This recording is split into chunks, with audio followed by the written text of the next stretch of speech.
Hello, everyone, and welcome to God in All Things, where we discuss principles of Christ that can be found in both literature and film. And today we are going to have a great time because we're going to be starting our discussions of the Hunger Games series, starting with, of course, the first one, the Hunger Games itself. I'm very excited for many reasons, but we'll start off with the synopsis in case you are unfamiliar with Hunger Games or just need a reminder a little bit about what it's about, and then we'll get into our personal experiences with it. Okay, so quick summary, a war across North America has led to the destruction of national boundaries as we currently know them.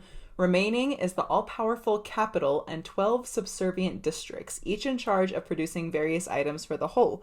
In order to keep the districts in line, the capital organizes an annual Hunger Games, in which a boy and girl are selected from each district to participate in a spectacular fight to the death.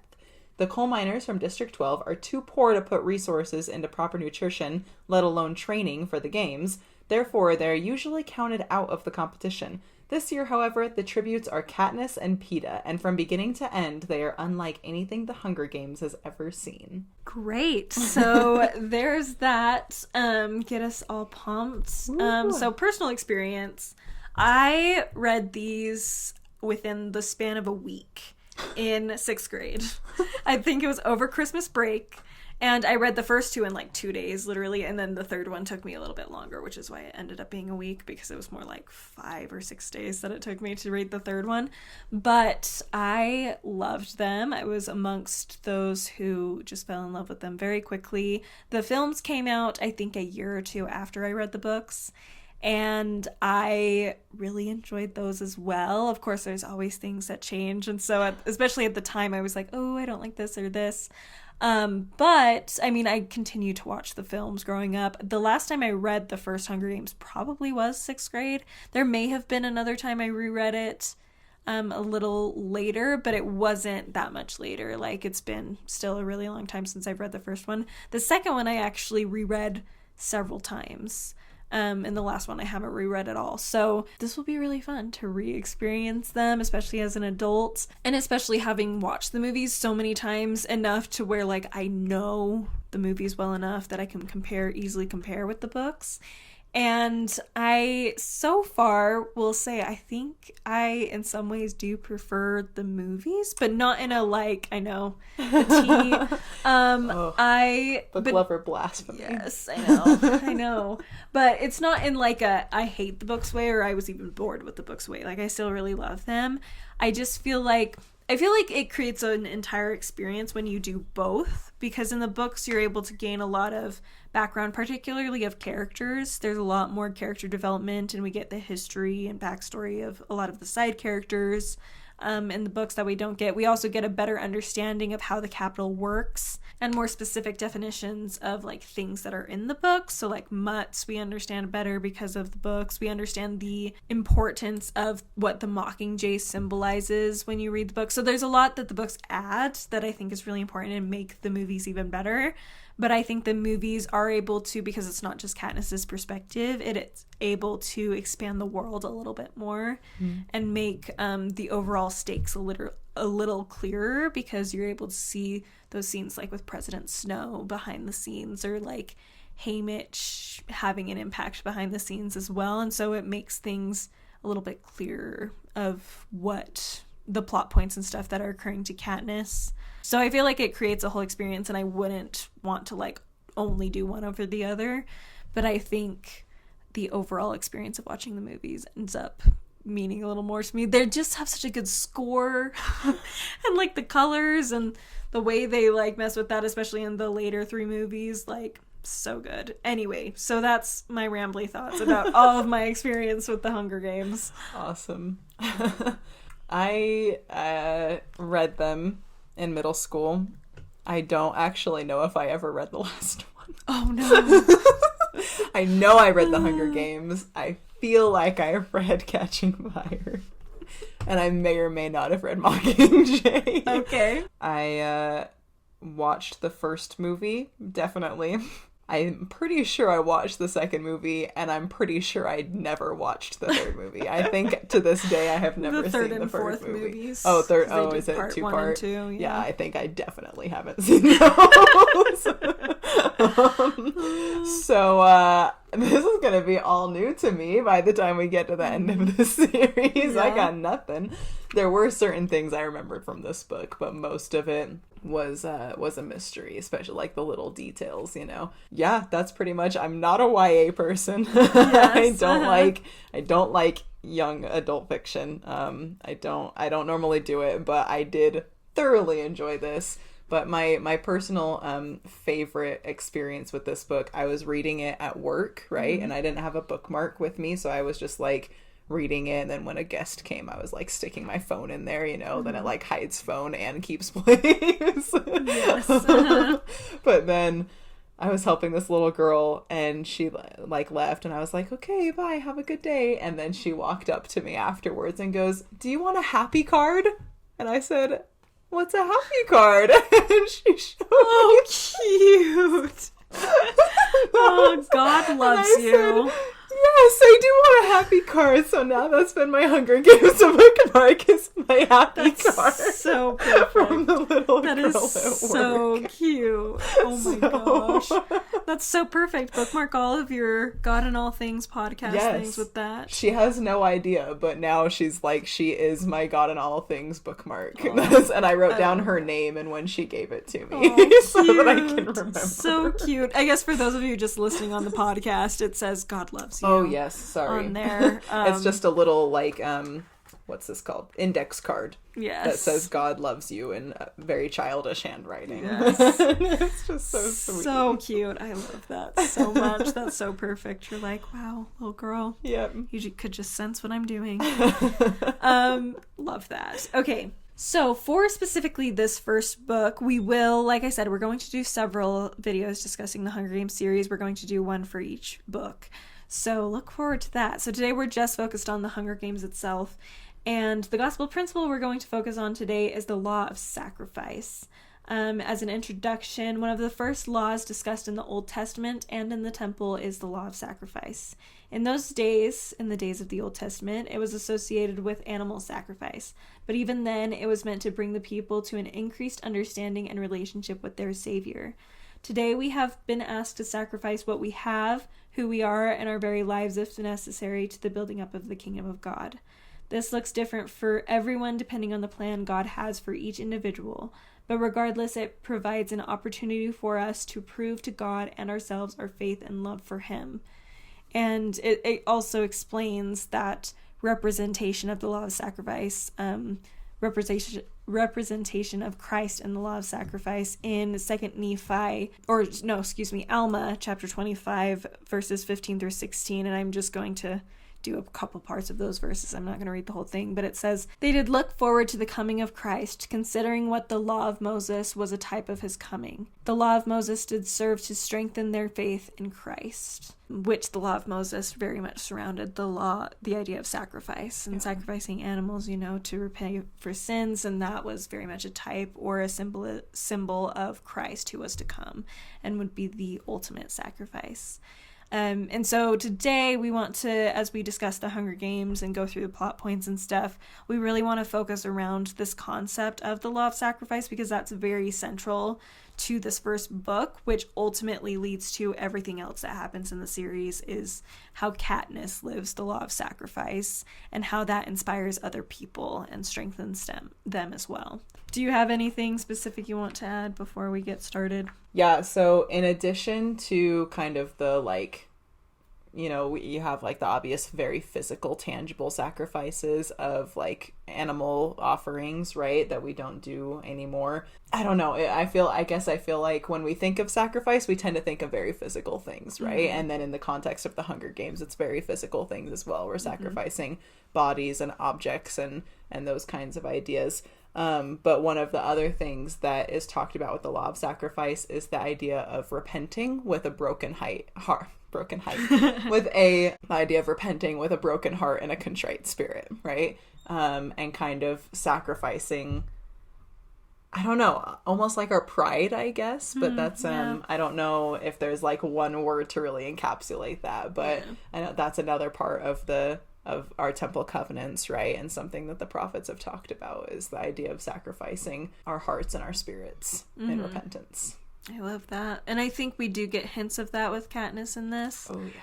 And like a few other characters as well that I'd like to mention. But I think further on in the series, it becomes even more apparent. I agree. That they're sacrificing that. Let's just start with the beginning. A very good place to start. Going back to Sound of Music. Go watch that episode if you haven't. Yes, it's a great one. I really enjoyed that discussion. So, and you guys will too, probably.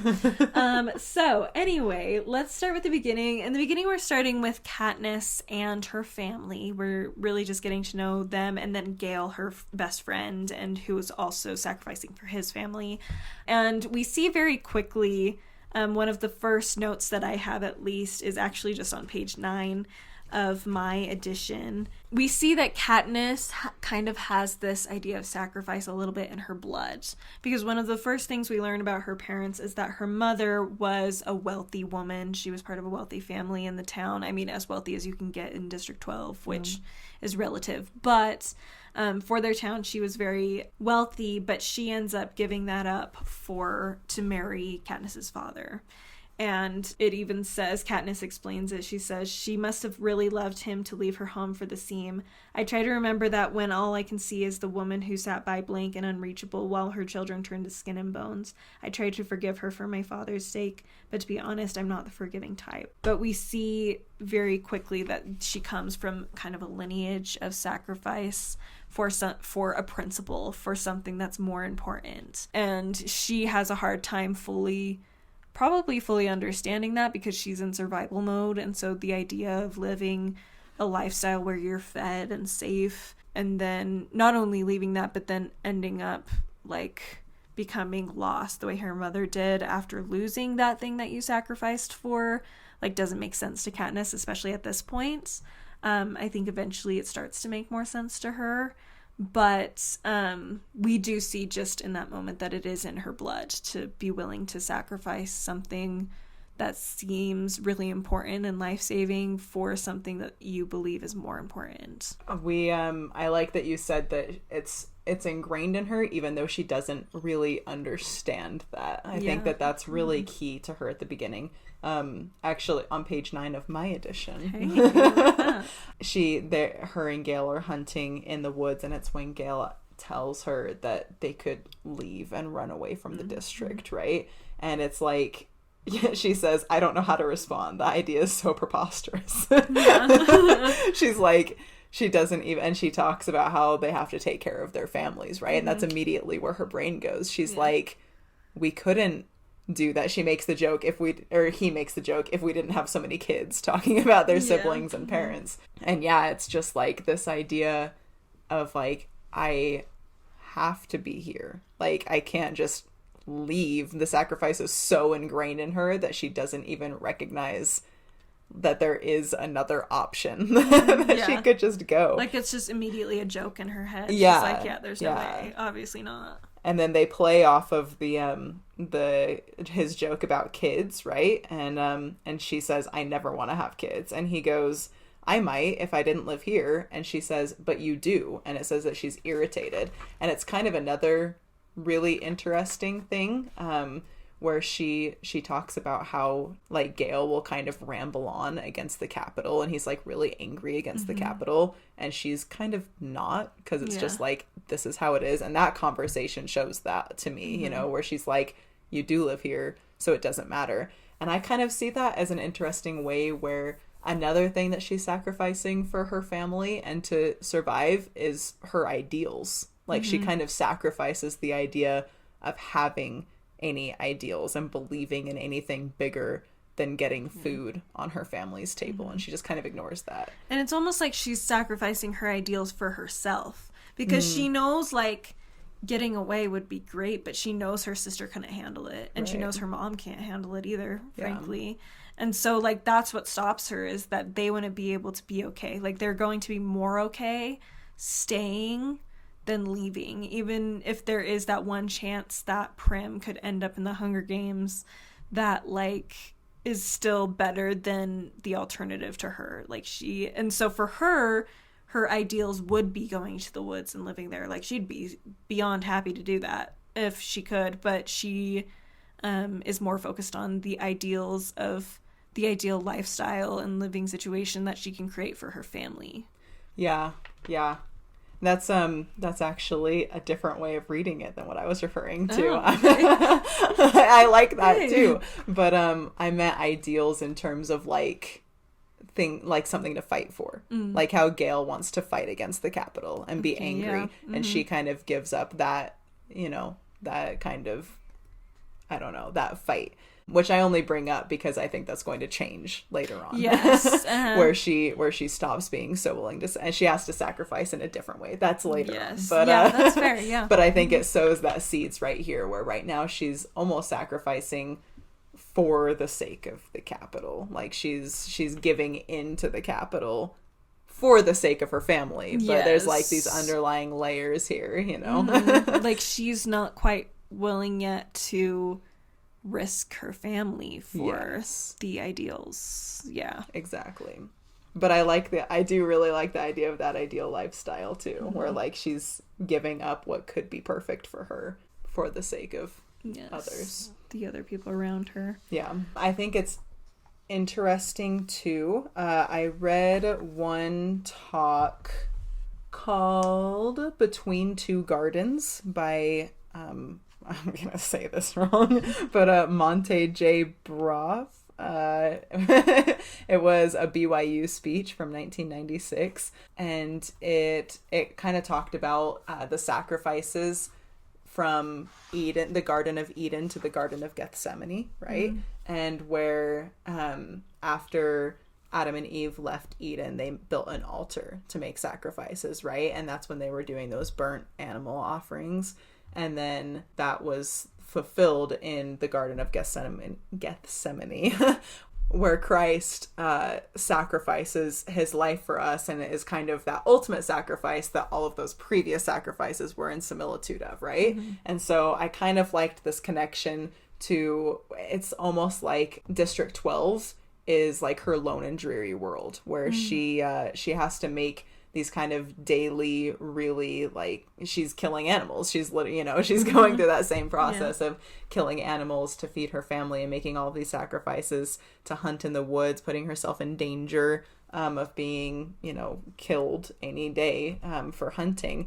And then that ultimately leads to her sacrificing herself for her sister. And it's kind of this more Gethsemane type sacrifice where she is giving up her actual life for all intents and purposes to save somebody else, to in place of somebody else, to basically redeem Prim from that, right?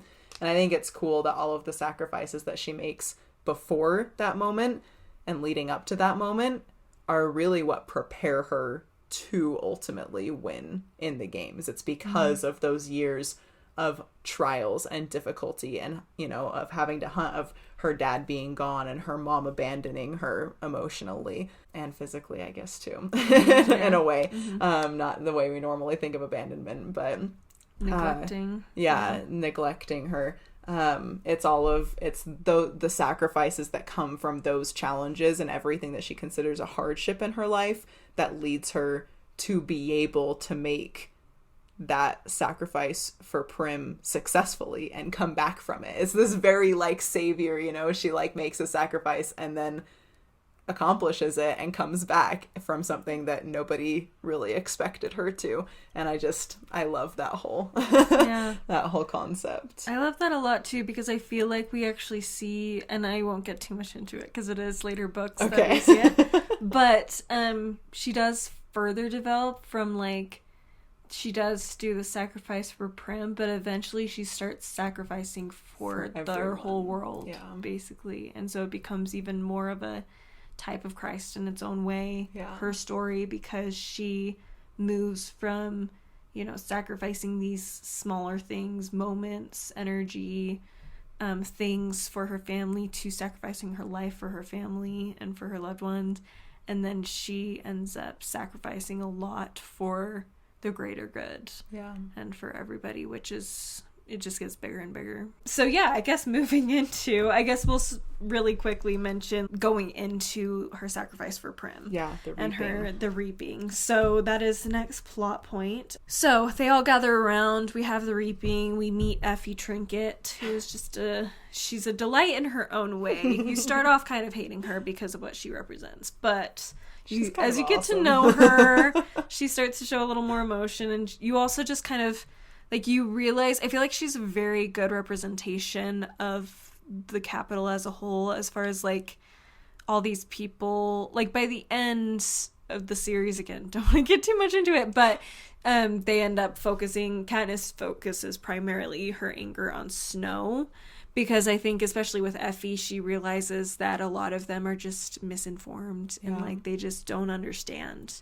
She's just so childlike. Once you realize how truly ignorant she is, it's almost hard. And I think Katniss feels this. She kind of expresses it throughout the novel, where it's almost hard to hate her. She can be annoying, like a kid can be annoying, right? But like, you can't hate a kid for not knowing stuff, right? For not understanding what they've never had the chance to understand. Yeah, she just doesn't even get it. Yeah. She can't love her like the way that Katniss can't love Effie the way that she loves somebody like Cinna, who's like aware, and kind of makes a greater effort to understand and get close to her.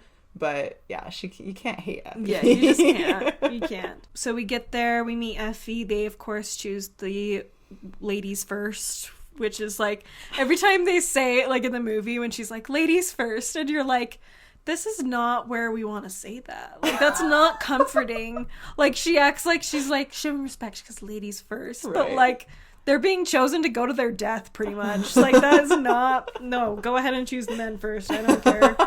Like, but anyway, so thank you we for go that in, honor of being chosen first. Thank you. But she does end up picking Prim's name, even though it's only in there once. And Katniss goes off talking about how she had done everything she could to protect her sister from this. Like, it talks about the tesserae, which is basically that they put in their name to get a year's supply of, I think it's oil and wheat and something else, water maybe. And so if they put their name in one more time, then they can get a year's supply. So every year they're able to do that. And then they have to put their name in once for each person in their family that they're getting it for. So they'd get a year's supply just for themselves, and then they have to put their name in again to get it for their sister and for her mom. So every year, basically, her name's going in 4 times between the obligatory one, and then one for each herself and her mom and sister. And they're cumulative. And it just accumulates, every year there's 4. There's more additional. More. And Gale's doing the same thing for his family, and he has, 5 or 6 brothers. Like, he has a lot. He has a big 60 family. something or whatever. So Yeah. I think it was 50 something. Okay. And yeah. Anyway, so both of them are sacrificing that. And she is like, there was literally one slip with my sister's name. So the chances were so slim that she'd be picked, but it didn't matter because she did get picked. Like, the chances don't matter anymore after that, which I think is very telling, I guess, about ourselves, our experiences with sin and with poor choices and things, and the pain and suffering of everything we give, ultimately something's going to happen that's bad in our life. Multiple bad things are going to happen in our lives, whether our own doing or not. And at that point, it doesn't matter anymore whether or not our chances were slim to get cancer or whatever the case may be. And at that point, often our next step is to do something in line with coming unto Christ, because there's no one else who can help us. The statistics don't matter anymore because we won the lottery, so to speak. And that's what she ends up doing. Just to sum up the rest of the scene, and then we can continue talking a little bit more about it. She screams out Prim's name a couple times. She pushes through the crowd and then pushes Prim behind her before saying, I volunteer, I gasp, I volunteer as tribute. And it explains that after the name is read, you are allowed to volunteer, and whoever's the first to say I volunteer is going to be the one who does it. So she does this, and Gale comes and has to pull Prim off of her, and she is now the female tribute from District 12. So very intense scene, and makes me cry every time I watch the movie with it in particular. They just do such great things with the music, and when the music's not playing. And so in that moment in the movie, it has no background music or anything. You just see her freaking out and do it. And it just goes like, everybody goes silent for a second right after she says it. And just the way they did it is so good. Yeah. And it literally, like, I don't even have to watch the whole movie. If I see a clip of it, it's something, I start tearing up every time. So good. Anyway, yes, it's a really powerful scene that just starts off that whole theme of sacrifice throughout the whole series. Yeah. I think it's interesting too, though, you talked about it doesn't really matter because your lottery is up, right? It doesn't matter what the chances were anymore, but you can be more or less prepared for that moment when that bad thing comes, or you know, whether it's your own doing or somebody else's.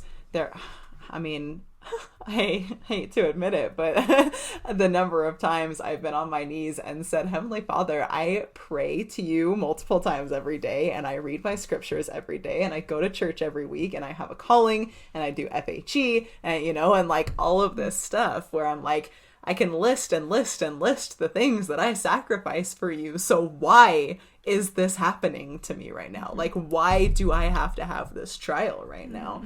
And it's such an easy thing to think. Even if you banish that thought, like, it's so easy for it to be like, why? And the fact is, like, your lottery's up. It doesn't matter. But if you've been doing all of those things, if I am in that place, it's much easier to say, I know that you still love me, and I know that this is going to be okay, and it's going to end, and I know what scriptures to read to bring me words of comfort, and I know that I can turn to you in prayer, and that you're going to answer me and comfort me, you know, and I know that I have this church to fall back on and these people here to support me, and it just makes it different versus when you don't have any of those things in your life. And I think that goes back to Katniss kind of being prepared. She's been prepared with her challenges for that moment when the lottery was up and when it was her time. Yeah. And I think building off of that actually reminded me of this really great story. So I read in preparation for this an article from Liliana. It was actually a snippet from a talk given at BYU in 1996 or something, so it was a while ago. And then this article came out in like 2000 something by Russell Ballard, and he talks about how Brother Truman G. Madsen was spending time. So it looks like he's a kind of professor from BYU and just a scholar, I'd assume, just a church scholar. And he was making a visit to Israel, actually, with President Hugh B. Brown, and who was an apostle, and in the first presidency a couple times, it looks like. Anyway, Brother Madsen asked President Brown while they were on this trip, what are the blessings of Abraham, Isaac, and Jacob? And after a short moment of thought, President Brown answered posterity. And Brother Madsen wrote that in one of his books, that he felt the need to say, like, then why did Abraham have to sacrifice his son? If their blessing, if their miracle, if what the covenant meant was that they would have posterity, why would he be told to sacrifice his son, even if it didn't end up happening? He says, it was clear that President Brown, nearly 90, had thought and prayed and wept over that question before he finally said, Abraham needed to learn something about Abraham. I feel like that's very telling about this situation, particularly for Katniss. It doesn't always work out this way when we're asked to sacrifice something or to suffer something that requires a sacrifice from us, but a lot of the time I think the reason why we have to go through it is because we have to learn something about ourselves so we can be further prepared for even more things that we can do in the future, which in Katniss's case, like, this is a moment where Katniss needs to learn something about Katniss. And I think that's what really goes through this whole first book, as she needs to learn things about herself before she's able to accomplish and help accomplish the things that occur in the later books. Right. Continuing on with that same scene, because I do want to mention a few other things that occur. So first of all, we have, after she volunteers, we have the salute, the three-fingered salute. And it describes, in my edition on page, I think it's 28, it describes this signal as being an old and rarely used gesture of our district, occasionally seen at funerals. It means thanks. It means admiration. It means goodbye to someone you love. And we've already discussed a little bit about who she is before she makes this decision. And she actually talks a lot about how everybody loves Prim. Like, she's constantly like, oh yeah, everybody just loves Prim. Like, they tolerate me, but they all love Prim. And I think even in this moment, they feel that way. I mean, she feels that way about everybody. But you kind of get this hint in that description of what this symbol means that everybody likes Katniss too. She's just kind of Katniss. She's different. Yeah, she's just very much one that she's survival mode. She doesn't really care what other people think about her, but she also like just assumes people don't like her. And I think she gets respect for those, like, people Exactly. recognize that she's taking care of her family. Yes. And they recognize that she is talented and that she seeks a fair deal and doesn't ask for more than that. Like, she does things that garner respect while not really recognizing that people have fondness for her because of that respect. Because in her mind, it's just survival. Yeah. Like, she's just trying to survive, and what she has to do. they're all just trying to deal with it, and so she's just doing what she needs to do. But to everybody else, they recognize that there's something in her. They see her sacrifices every day for her family.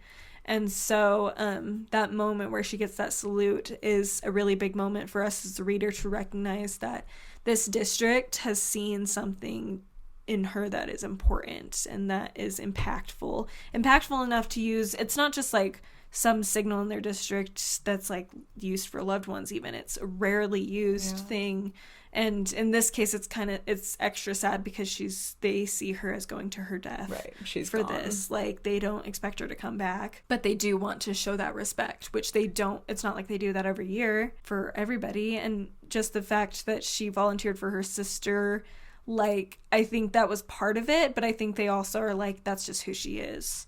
And so they want to show that respect for her. And so we see how just she naturally is the type of person that people notice what she does, and that she just naturally has a good heart that people recognize and respect. I really doubt many people were surprised by that, honestly. Yeah. Knowing everything we know about Katniss and the way she handled things in her community, I bet people were like, oh, yeah, that's really sad, but that makes sense. Yeah, which is why they salute, because they're like, yep, that's you. Katniss. That's who she is. The biggest mystery to me, like, honestly, that will never be answered in this novel, is when Peeta says at the interviews that lots of boys have crushes on her. Since we're talking about, like, how people in the community feel about her, I'm like, do they though? Really? Because, or is like, that just I can believe part of that. the thing? Yeah, because he's obviously telling truths, right? Like, he has been in love with her. Like, he's telling truth, but he could be exaggerating things. And we know that people like her in the community. We know Gale has a thing for her. But, like, do lots of boys notice her? It's possible. But she's kind of intimidating. It's unlikely a lot of boys would approach her. Yeah, true. But it could also be just, like, him furthering the case for her at the interviews. I don't know. Anyway, it'll never be answered, but I would love to know if all the boys had crushes on Katniss. Suzanne Collins, if you're listening. Yes, seriously, let us know. When you wrote that, was it like legit, or was it just... It's so hard with Peeta because he's so good at the psychological game that he mixes lies and truth so very well, flawlessly. So you're like, I don't know, but I'd like to believe that they did have an interest in her, like that. I like to believe that it was a conversation in the school. Katniss was a conversation topic in the school amongst the guys. Like, I can see it. Like, I could see it too, but I also could see like him even saying that and like, making the truth more than it actually was, as far as like he sees her with Gale all the time. Right. And he's like, there's one boy So who he's has like, a crush on her. there's at least and she one. pays a lot more attention to him than me, so. Yeah. So clearly there's guys that like her back home. Yes. Or is the guys that like her literally him and Gale? Like he's like, lots of boys, yes. all the important ones, the only ones you have a name for. Exactly. The only ones that should matter to you have a crush on her. So then we get into Peeta. Oh gosh, I love Peeta. And I feel like there's a lot of reasons why he and Katniss just end up working so well. I don't think like if they hadn't gone through the Hunger Games and everything else, I don't think they would have been right for each other. Because I think Katniss is just... She was too much for they're him. just... Yeah, I just don't think... Like, I think he could have been fine with her.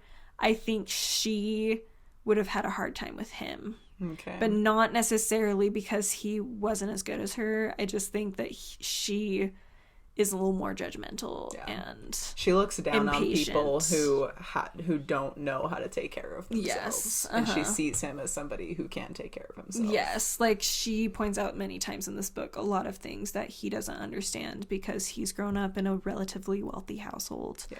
And he has been okay, although she does find out that maybe his life wasn't as great as she thought it was. Yes. But again, it took he's the still games better off. to Yeah. learn that. Yes, exactly. So I don't think they would have ended up working early on, but after everything, they definitely are great. But I think part of it is Peeta also, and I think why Peeta would be able to handle her better than she would be able to handle him at the start of this, as far as like a marital relationship would go.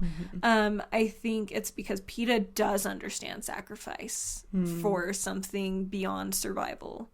Because Katniss, like we've mentioned, Katniss doesn't really understand that yet. She doesn't understand the idea of sacrificing survival things for something else. Bigger. Yeah.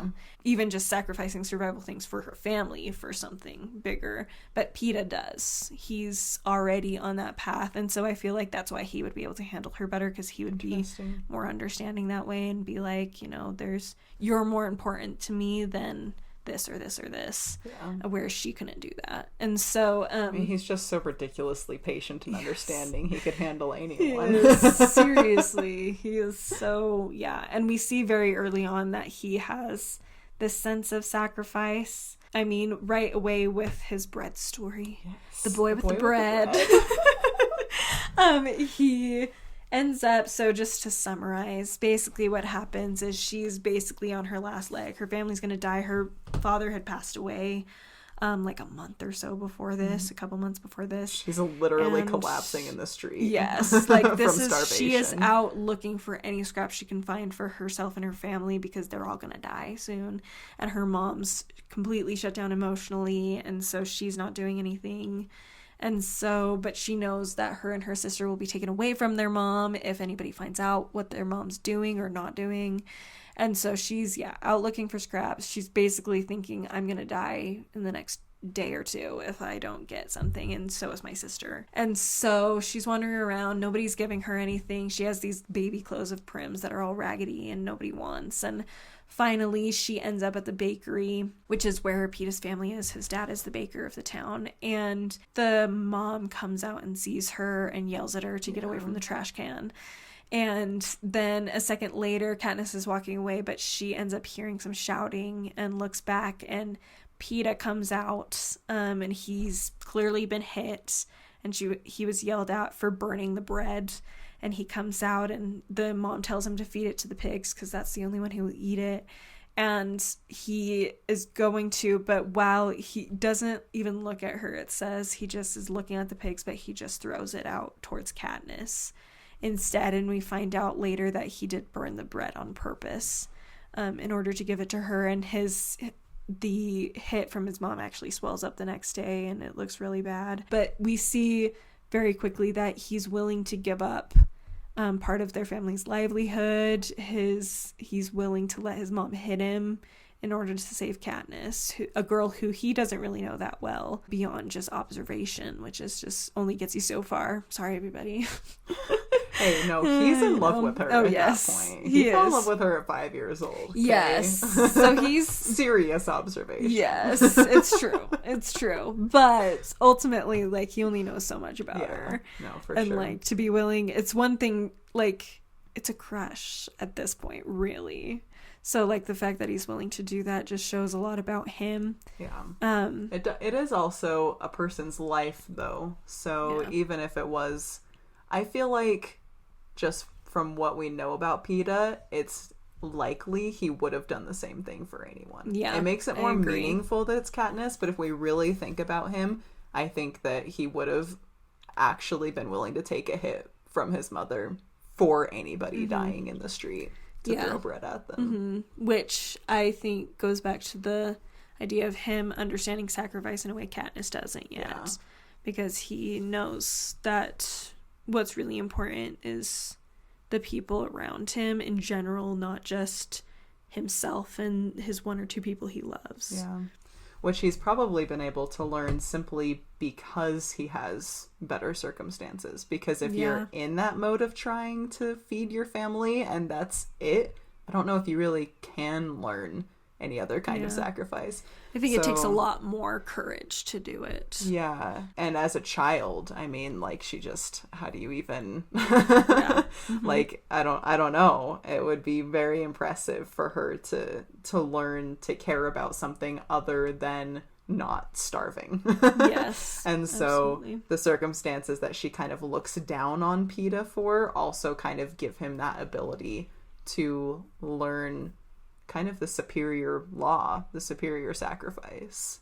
So yes, we can move on now. Sorry, we had to dwell so much time on those scenes because they're just, I mean, they're very pivotal to the story, obviously, for obvious reasons. So moving on into the train, we end up meeting Haymitch a little bit more. We already have kind of seen him fall off the stage, but this is where we really get to know him, and it's important. I'm glad that they established very quickly that he won the games before, because that makes everything he does more understandable if you keep that in mind. That he's been in the games before as a child. Like, when he was a child, he was in the Hunger Games. Yeah. So that's going to leave a mark, no matter who you are. I'm like, as an adult, something like that is going to leave its mark. But as a child going into that, like, you're going to bear the scars for ages. Especially when we learn later on, especially in later books, that, like, after you win, you're still being used in other ways by the Capitol. And so it's just trauma after trauma. But I love Haymitch. The only thing I really have specifically as a note on him in this, but that I do want to bring up when we discussed, like, the idea of sacrificing a broken heart and a contrite spirit, sacrificing our pride. I feel like Haymitch does that so well. So we meet him and he basically is like, so you're gonna die, so too bad. And he's very, I think that's the other thing, that we also need to remember is not only did he win and he suffered the traumas after that, but also he has seen kid after kid die. Every year he trains 2 new tributes that die and gets close to them. Like, you think of how close you feel like he is to Katniss and PETA by the end of this portion. Even if he's not trying to, they're spending hours and hours together, every meal, sleeping in the same places. And there's a lot of pressure on him that's kind of like, you're supposed to tell us how to stay alive. Yeah, like, so he has to. Like, he has to, and, like, it's the responsibilities on him. Like, these are just kids who need his help and his advice. And if they don't get it, then, like, they are going to die. But either way, they're just dying. Yeah. And so, definitely some conflict between personal guilt and anger at everything about his situation around him. And just the PTSD of it all. Just that psychological aspect, too. So, like, it's just such a...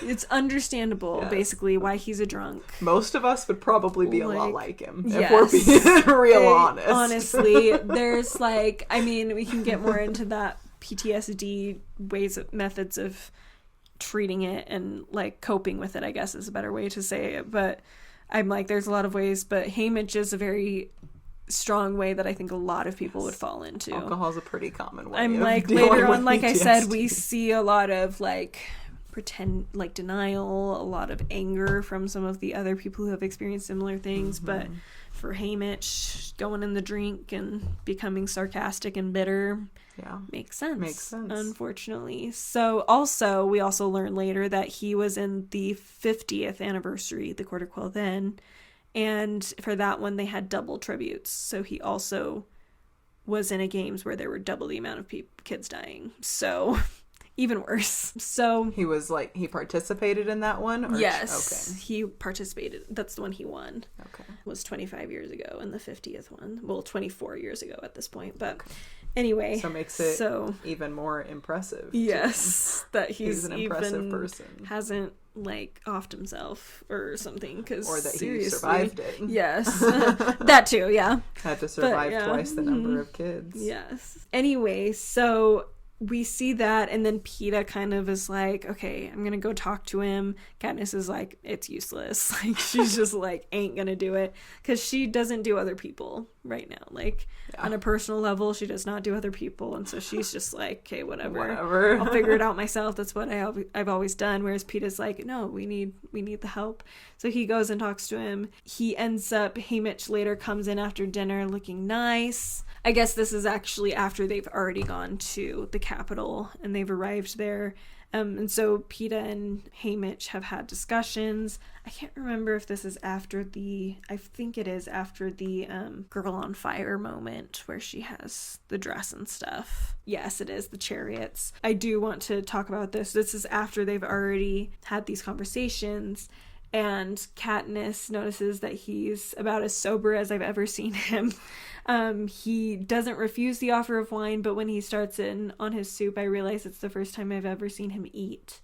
Maybe he really will pull himself together long enough to help us.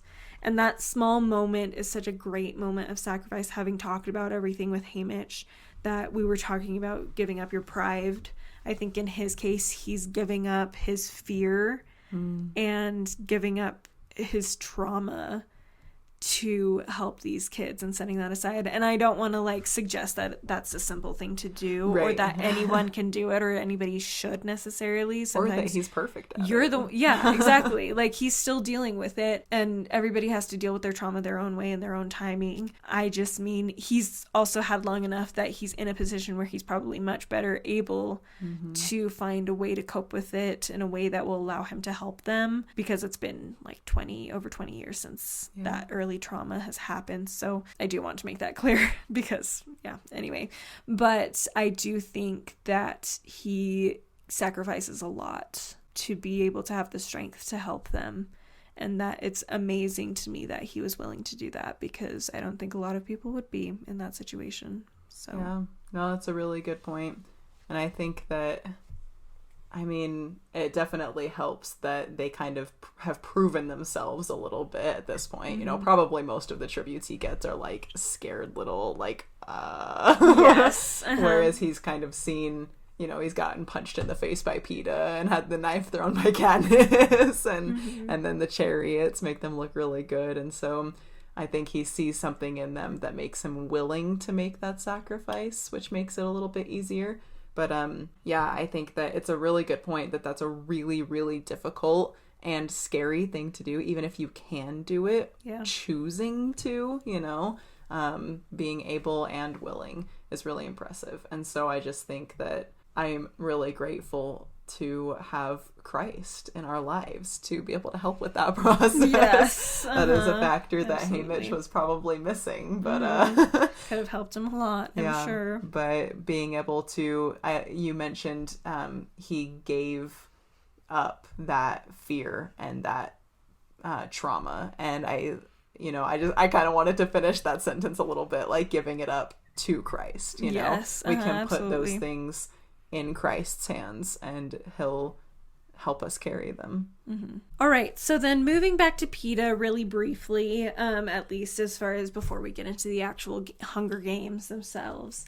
So PETA, there's this great scene where they're having interviews with, what's his name? Caesar Flickerman, the newscaster, played by Stanley Tucci in the films, and he does an amazing job.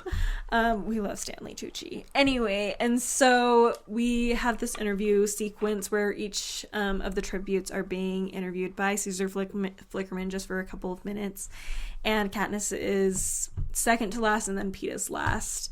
And with PETA, we have this moment where he basically admits to everyone that he has a crush on Katniss. We kind of touched on it earlier. And Katniss is like so thrown off by this. She's so confused because, again, she just cannot believe someone would like her. Like, she has the hardest time believing that people would like her, which is just so interesting to me. But she, and that's really what stems. In fact, she turns it into, oh, he must be trying to use this against me. Yeah. But we quickly realize that PETA did it because he wants to encourage sponsors to appreciate her. He's doing it so that she stands out enough so that people notice her the way they should in order to give her stuff in the games that will protect her. And I think it's really nice because, I mean, it's not like he's sacrificing anything serious, but he is sacrificing a little bit of like himself, like he's being very vulnerable. Oh yeah. Like, to say that on TV in front of sacrificing dignity. Yes, millions of people. Vulnerability. Like how many of us just like openly admit when we have a crush on someone? Yeah, especially everyone. In front of everybody who knows who she is. Yeah. Like, and obviously it kind of, Katniss ends up thinking that it was just a play for her. Yes, maybe. She's a little unsure about that. But she, like, still thinks it was a play. Like, she doesn't think that he actually likes her. Like, that almost doesn't even cross her mind. Like, very, like, briefly does she think maybe he's telling the truth, but most of it is like she's like, he's either using it against me or I guess he is doing it for me, even though I think it's weird for some reason. Like, who knows? Haymitch told him to. Yeah, exactly. Haymitch told him to, maybe to get both of us on the up and up, because it does make him look good too. Yes, I mean, he's the because he's going for likable, right? So he's the likable lover boy, and everybody's like, oh, the boy next door, and it works because even now we're all like, oh. Yes.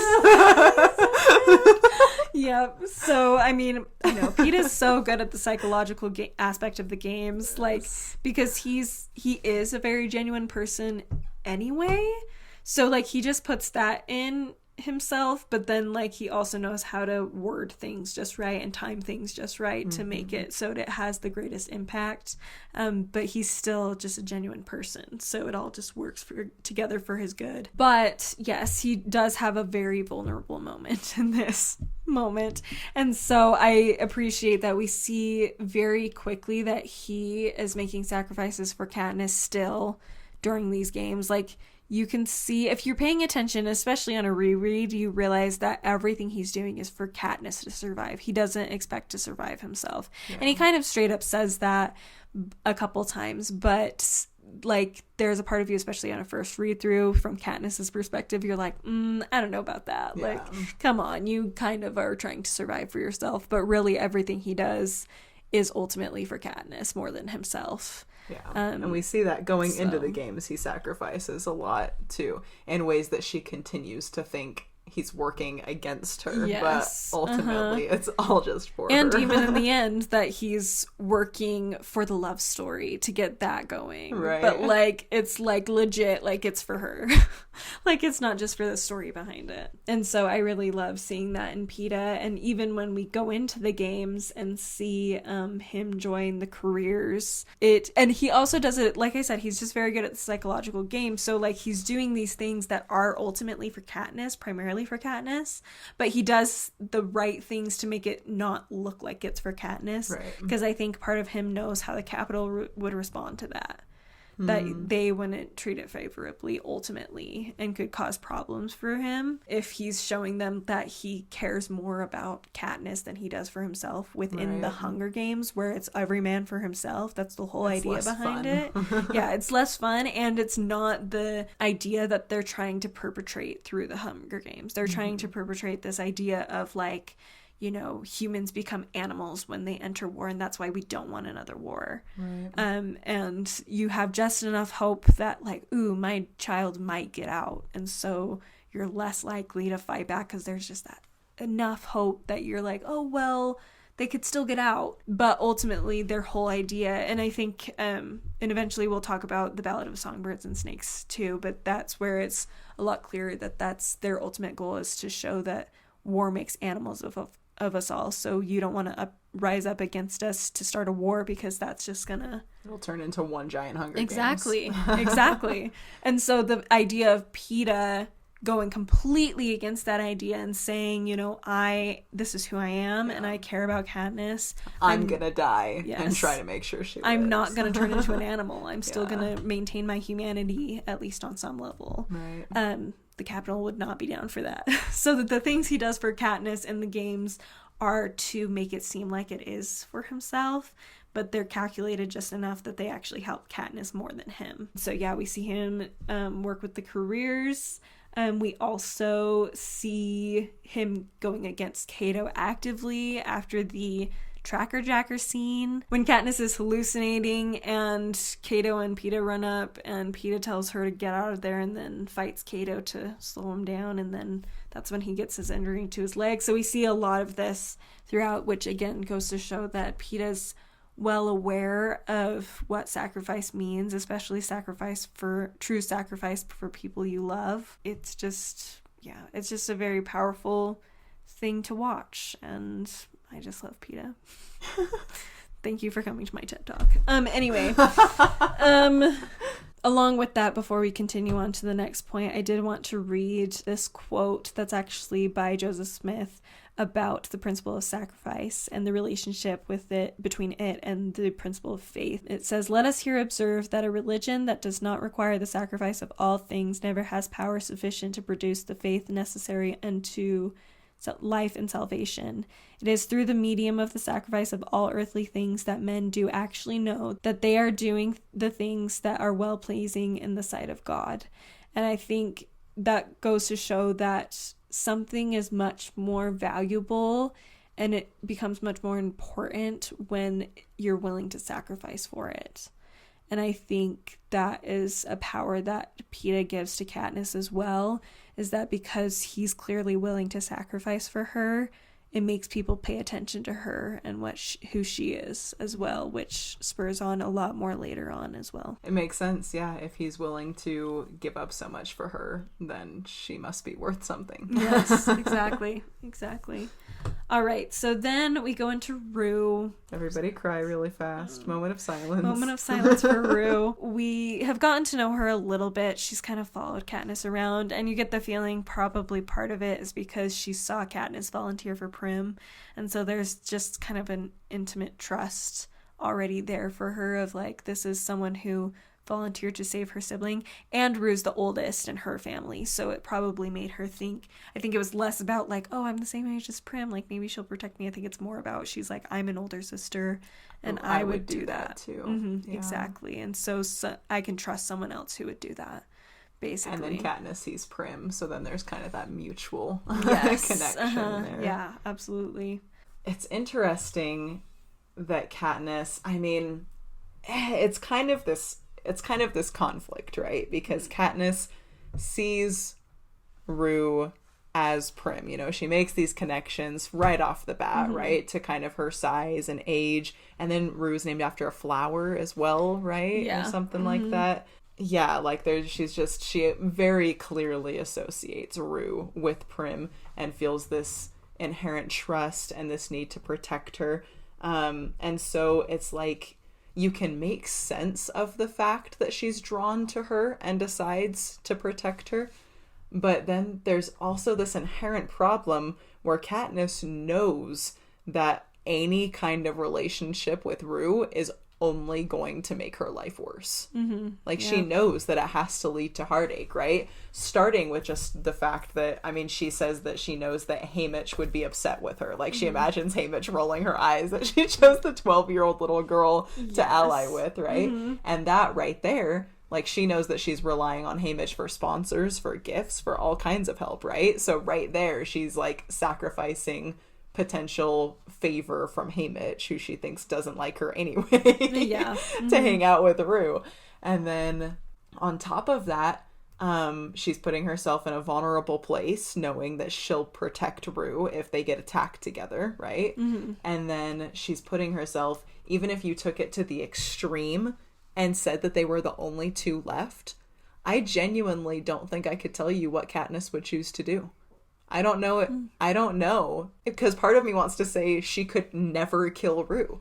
Like, how could she do it? There's no way. But then somebody brought up the argument to me, what if she thought about Prim and having to go home and take care of Prim, and like, this is my chance to get back to Prim and take care of my family. And so it's like, and I mean, ultimately, I don't think that she could kill Rue either, but that means that she is sacrificing her family for Rue, for this random little girl, you know? It's like this, she's putting herself in this super difficult position where she is sacrificing so much vulnerability, so much, she's sacrificing to make herself want, you know what I mean? Yeah, there's just, and then it ultimately, it does lead to heartache anyway, because she gets close to this girl and like sees them. It's almost like they create a little mini life together, you know? They're like sleeping together and like finding food and whatever, and then Rue gets killed, and it's devastating to her, you know? And so it's just kind of like Peeta with those interviews, you know, where he puts himself in this vulnerable position, except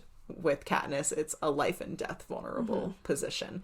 And she ends up suffering because of it, but she's still willing to do that. So I could almost see it as like a transition stage. We've kind of talked about how she's willing to do anything for her family, but it kind of ends there. Yeah. Now we have somebody who reminds her of her family, but isn't part of her family, and she is willing to kind of put herself out the exact same way. So it's kind of her first opening up to making herself vulnerable for someone else. And I think that was possible because of Rue's similarities to Prim. And I think the fact that she's from a different district is also expanding her vision to what's actually happening in her country. Like, it's not just her family struggling anymore. Like, she's realizing it's everybody. Yeah. And that something really does need to change. And maybe other people worse than her. You know, she talks about how the peacekeepers there are like way less lenient than the ones in her district. Yeah, absolutely. And so she starts to expand her understanding in that moment to see in a broader sense what really is at stake and what potentially principles and ideals and ideas are more important than what she thought it was before. Just as a tangent, I don't think she would be able to go home and face Prim having killed Rue either. I agree. I think ultimately, because I think in her mind she'd also probably be like, you know, everybody loves Prim. She'll live. I mean, she went into this thinking she was probably going to die anyway. Right. So, like, she's already thought it through. And, like, Gale, she knows Gale will do what he can for her. And, and before she left, Peeta's dad came and talked to her and said, I'll watch the little one. So, she knows Peeta's dad even, and other people in the district are going to take care of Prim.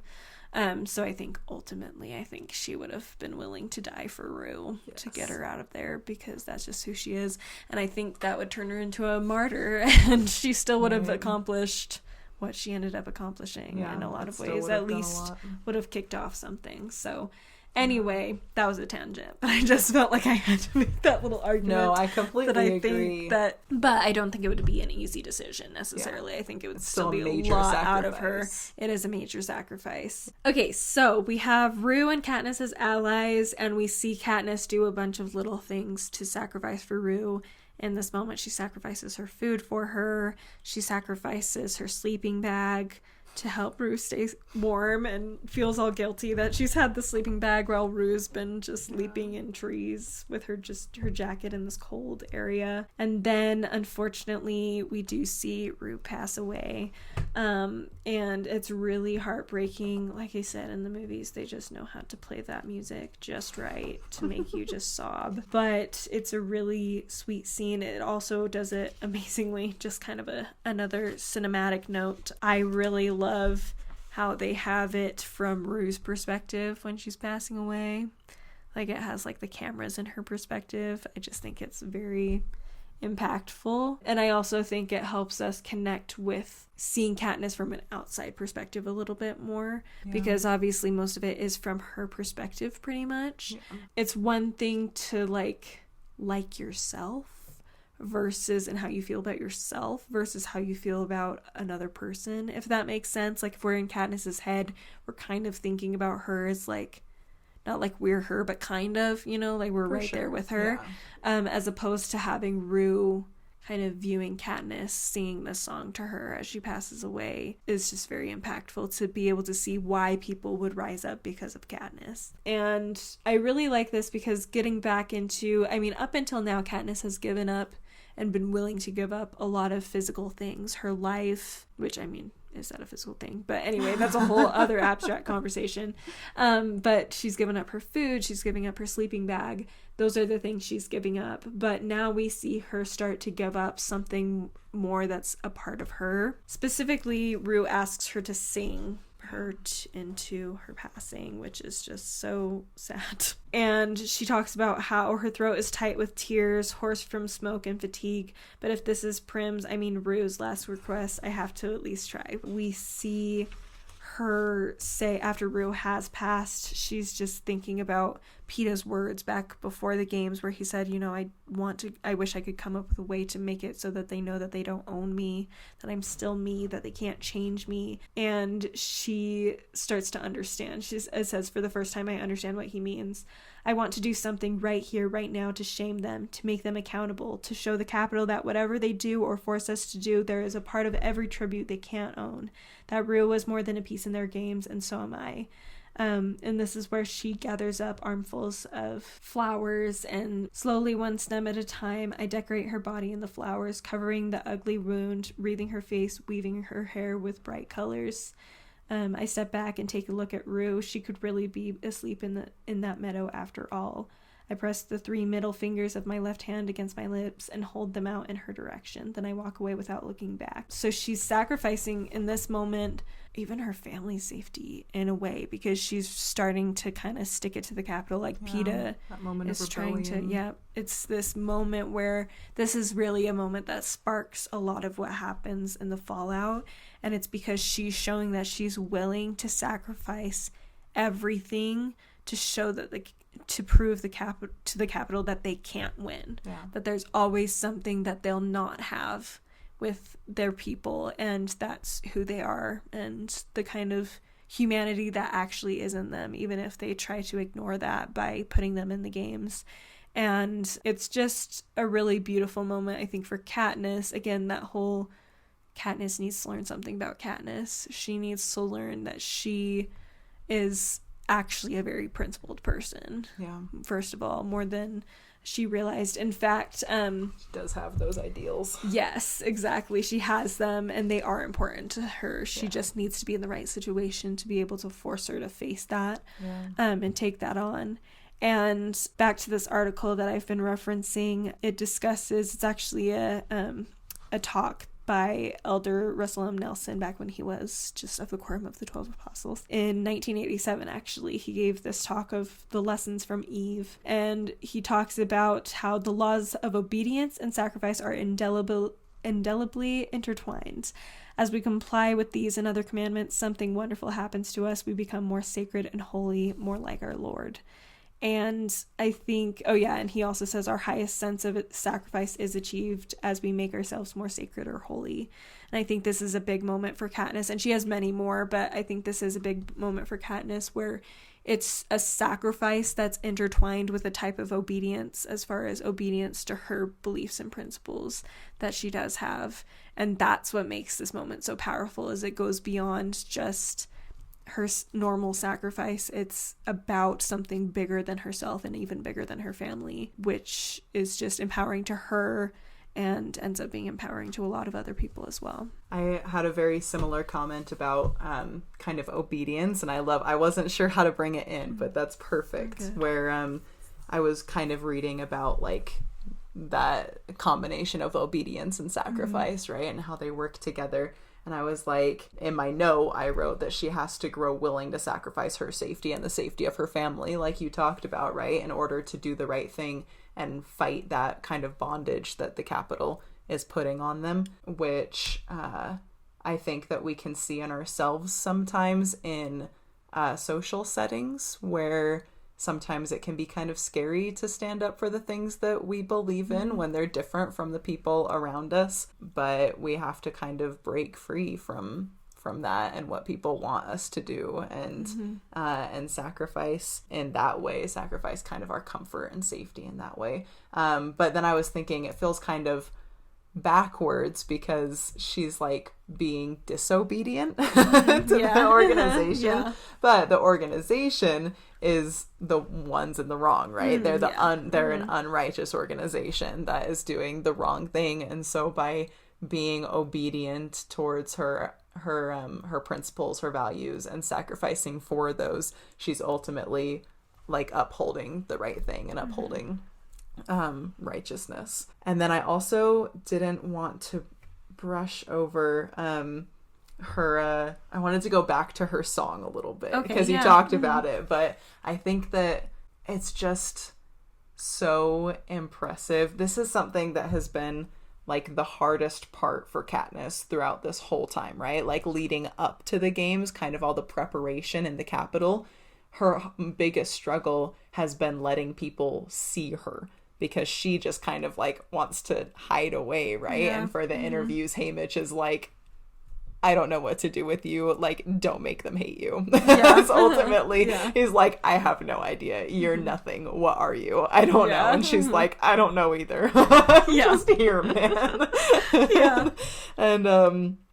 And so she's like struggling. And so then Cinna tells her, you know, just like be honest. And she kind of uses this sarcasm to like make people think that she's funny. And she kind of becomes this like sarcastic, funny character, right? Yeah. But then at the end of her interviews, Caesar Flickerman is that his name? Such a ridiculous name.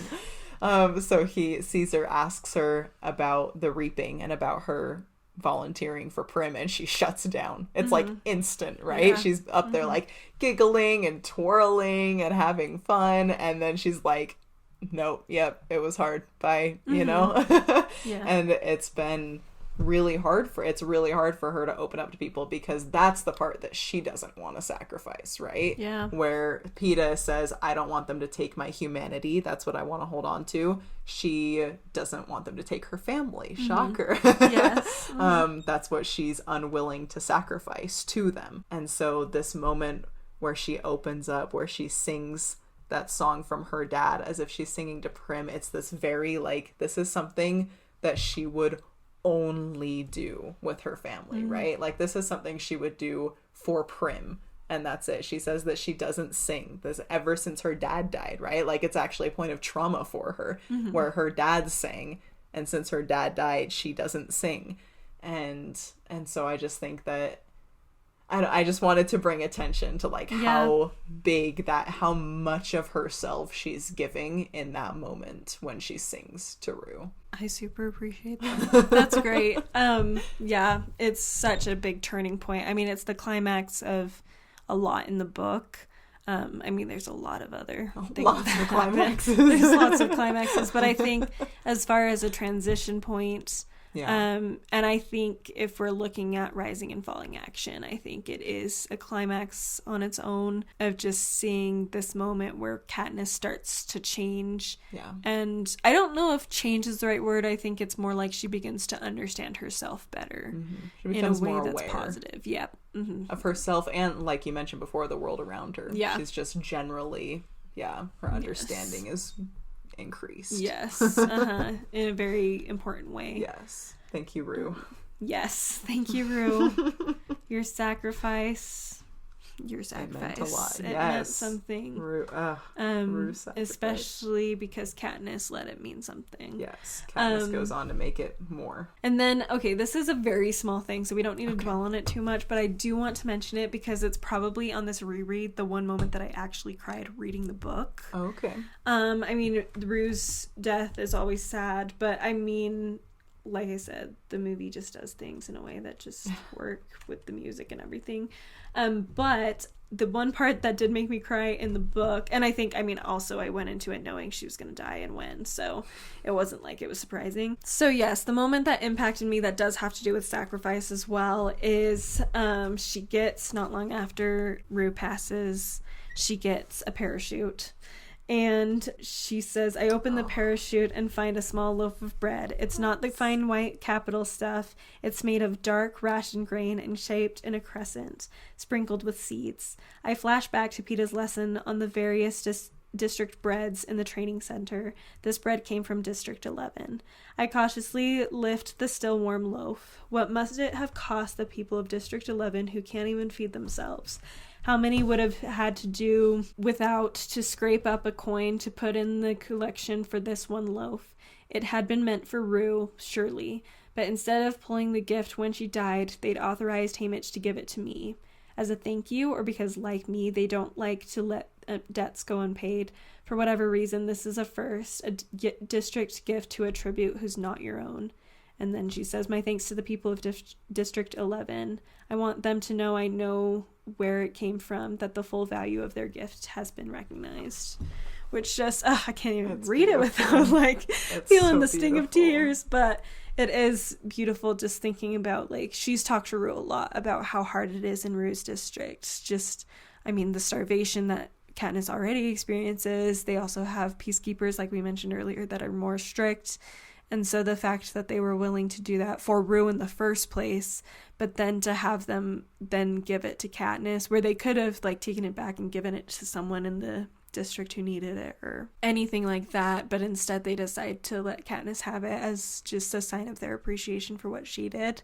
And it's really the start of us seeing how widespread her actions, how widespread the impact of her actions really is.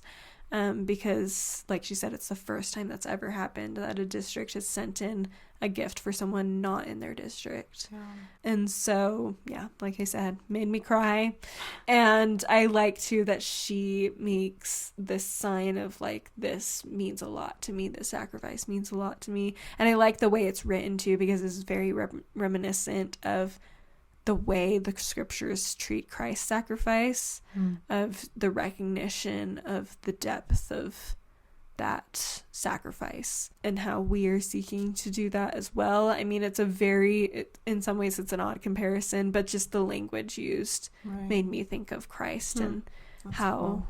Little, and just the idea too of prioritizing, she didn't have to say thank you or anything, but she felt like it was really important that she did so that they knew that she knew.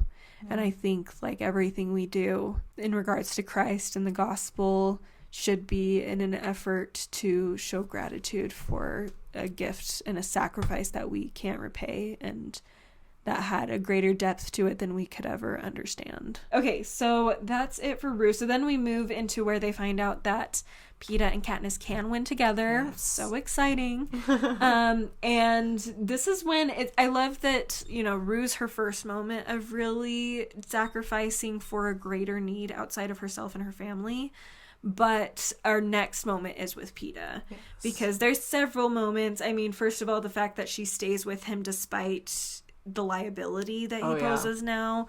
With his injury, he's basically dying. He can't move, and when he does move, he's really loud.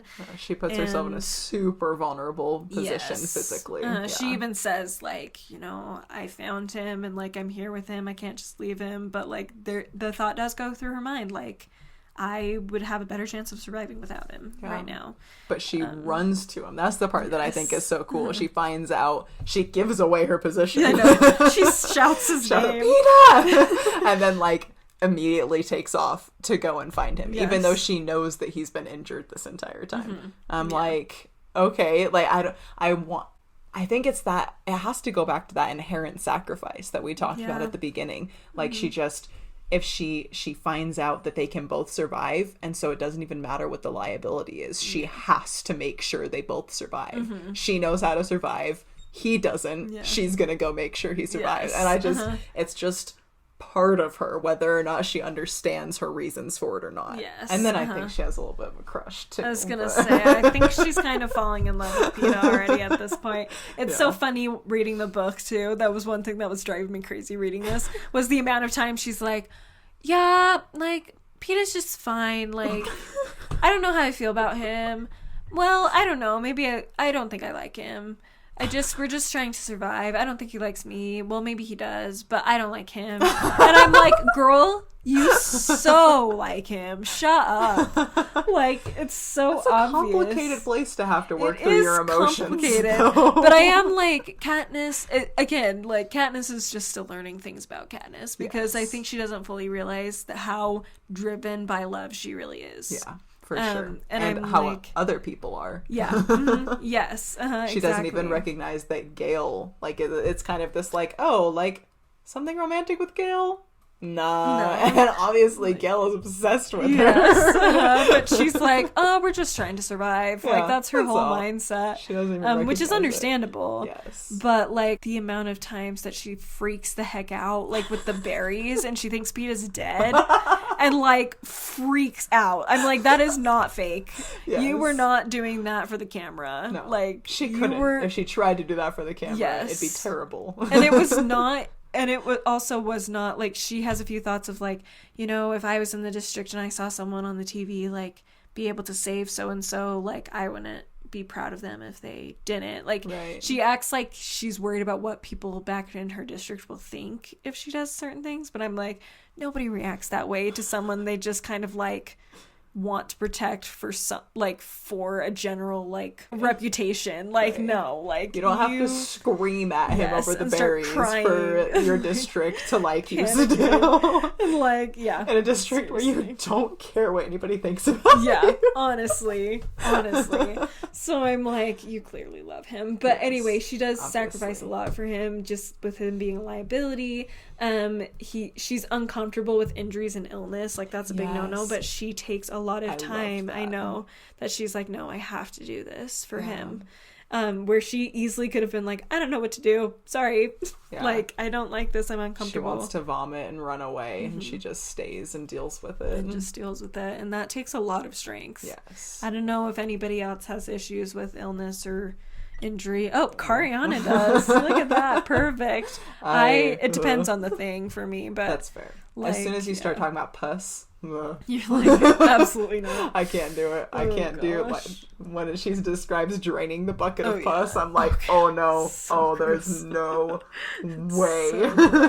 So gross. I'm really sensitive to the smells. That's what gets me. So, like, if there's vomit around me, I will vomit. Like, I can't clean up. I can't clean up somebody else's vomit. Like, the description of Haymitch falling in his vomit, like, I actually gagged a little bit just in that description. Oh, no. So anything that, like, starts to smell really bad, that's what I'm like, That's fair, and I'm sure Peeta does not smell very good right now. I think it even says that he doesn't. Yes, she says she can smell the festering flesh, and I'm like, gross. No way, I'd be vomiting all over him, and then I'd have no food and no water, and I'd die. So Kariana would need to leave him if she wanted to survive. So yes, and then she is willing to risk her life for the medicine as well. Yes. I mean, he is willing to risk his life to not let her go, to not let her risk her life. It's a big mess, and eventually it kills me. He's stupid for thinking that she's not gonna figure out a way to go. And Haymitch sends her the cough medicine, the cold medicine, to make him fall asleep. Which is so sad when he looks all betrayed. You're like, oh, I'm sorry, Peeta. But also, go Katniss. When she's like, I know what I've done is unforgivable. I was so scared. And then they got back together and he had forgiven her. And I was like, okay, we're fine, actually. We're good. And I was pretty nervous. Love that moment, too, because I think that's another moment of Peeta sacrificing his own pride. It kind of reminds me of with Frozen, where Kristoff is like, when they're running from the Earth Giants, and he's like, what do you need? Yeah. And instead of, like, complaining about what he needs to complain about, like, it has Peeta, like, she goes and Peeta's, like, being gentle with her and nice and stuff, and she's like, oh, he's forgiven me. But then a few paragraphs later, he does bring it up and is like, okay, I'm kind of upset that you did that to me. But, like, he starts off being like, okay, make sure you're okay. Yeah, it's not the thing and, that like, matters show right gratitude. Just, like, I appreciate what you've done, but also then we can have the discussion. Right. And I really, just is a good sign of how healthy Peeta is as a guy. It's great. We love it. We also see a little bit more having to do with sacrifice and Rue with Thresh. coming and letting Katniss go. He says just the once for the little girl. And I love that little glimpse of the Thresh's character, because in the movie he says for Rue, which is sweet, but just the fact that he says the little girl shows us that, like, he is living the way tributes are supposed to. Like, he doesn't actually know who Rue is. Yeah. He doesn't know anything about her. It's not like they got close. Like, Katniss and Peeta are an exception. Yeah. But he does have enough heart in him still, that humanity that the Capitol is trying to pretend isn't there, that he's willing to repay Katniss in some small way, knowing he doesn't know obviously what happened with Rue as far as her death, but he knows that Rue liked her. And he overheard some conversation about Katniss choosing Rue as an ally, and that she decorated her with flowers after she died. And so that's when he decides, okay, I'll let you go this time. Yeah. Which ultimately saves Katniss's life. Yeah. I do love that it shows that humanity. Like, the Capitol, he's one of the, like, big tank guys, right? But the Capitol wasn't able to turn him into just a broom, you know? Yeah. He still shows that humanity. Like, the divine... like that divine spirit within us. That's another thing we could have talked about with this, is that there is a spirit within us that can't be overcome by the natural man if we don't let it. Yeah. And we see that not just in Peeta and Katniss, but in a lot of the other characters as well. And then we do see some characters who choose to give in to the natural man or woman within them and choose to prioritize that. But even then, there's still, like, as we move forward a little bit, we have obviously the End and Cato and their fight with him, and he becomes very pitiable. He recognizes that he became something that he didn't actually want to be, and the fact that he recognized that and says something about it shows once again that there's still that divine spirit within him that's fighting back. He sees it. And it is, that kind of makes it more poignant that the Capitol turns all of the dead tributes into, like, the mutts. It's like this literal, you're trying to fight back, but we can literally take your humanity away from you. Yeah. And so, but then it's almost like, sorry to jump to the end really fast. Yeah, no, that's okay.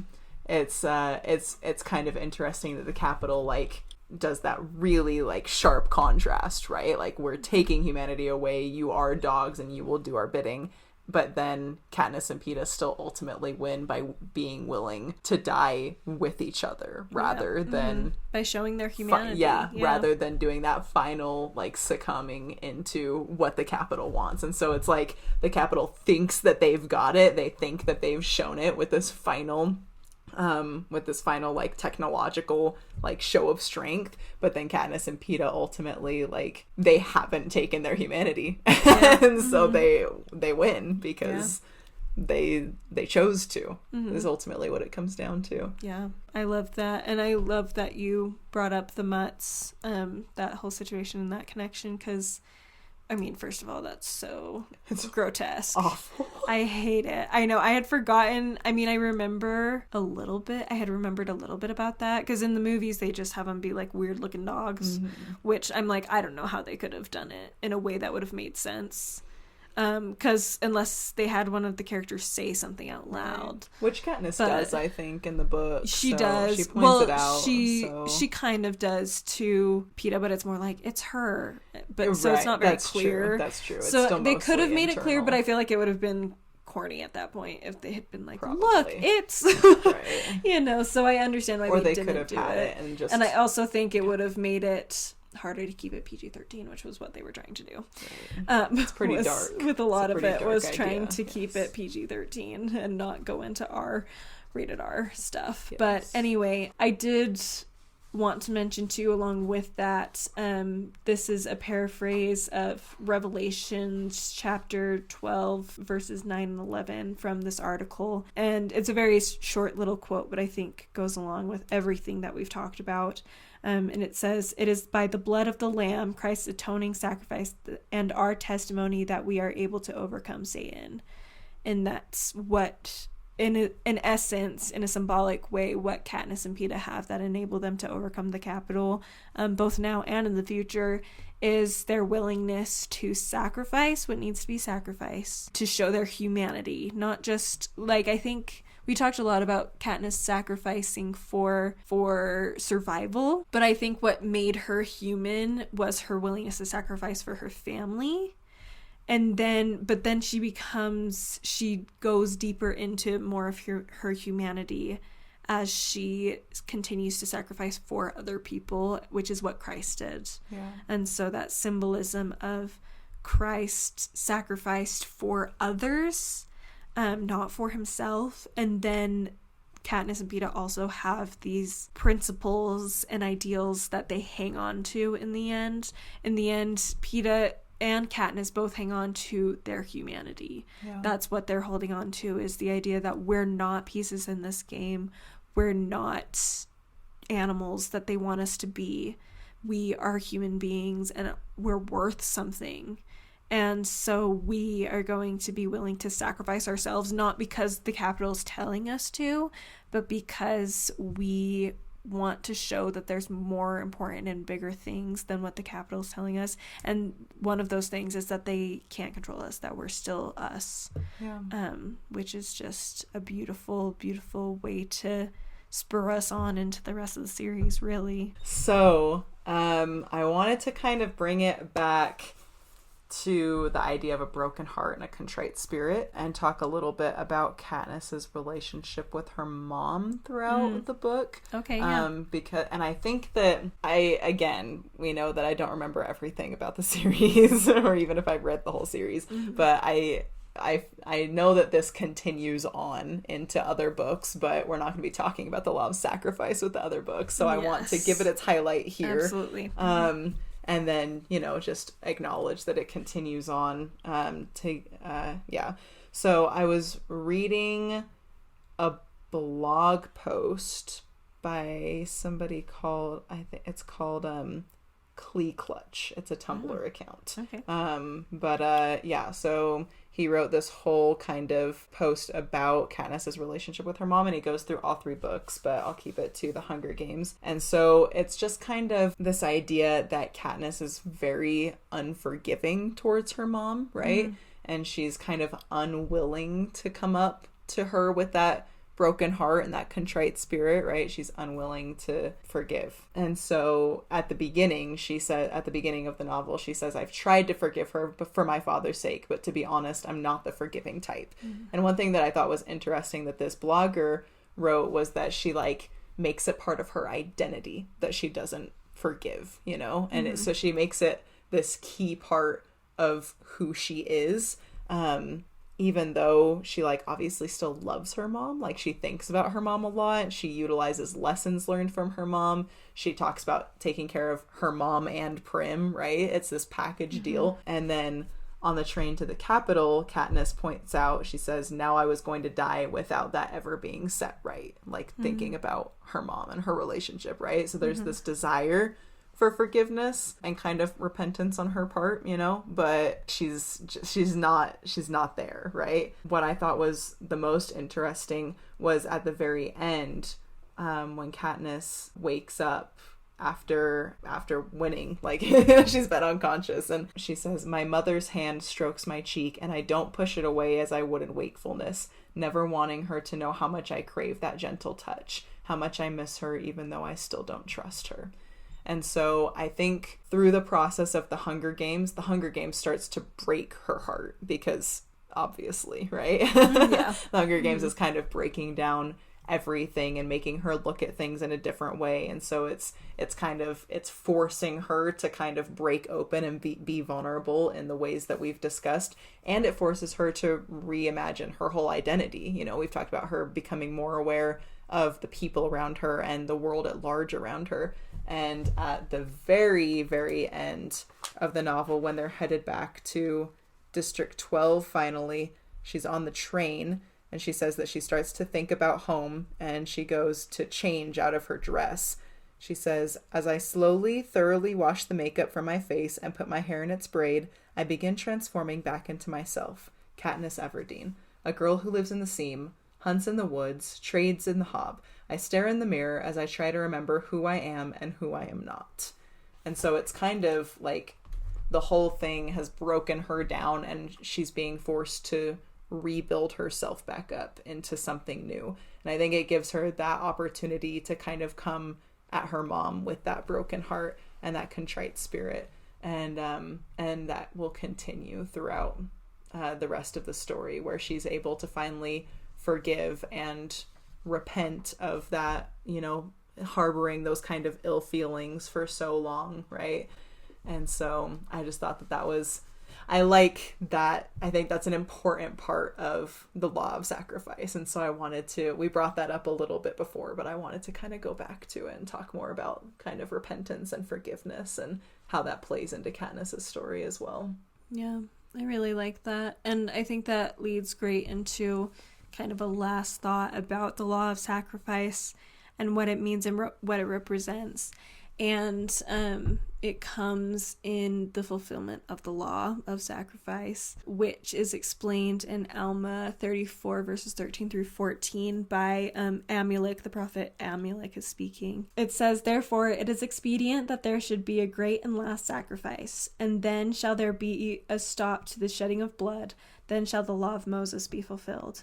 And behold, this is the whole meaning of the law, every whit pointing to that great and last sacrifice. And that great and last sacrifice will be the Son of God, yea, infinite and eternal." And I think that just wraps it up nicely. Like, beautiful. Ultimately, all of these things are to help us grow closer to Christ and understanding what he did. And ultimately, his is the sacrifice that will make the biggest difference. In the fictional worlds and in our real world, primarily in our real world. Is there anything else, any other thoughts you had? Okay, no. So I think that's great. Thank you all again for joining us for another wonderful discussion. We hope you enjoyed your time with us. Keep remembering to see God in all things, and we will see you next time. Bye! Bye!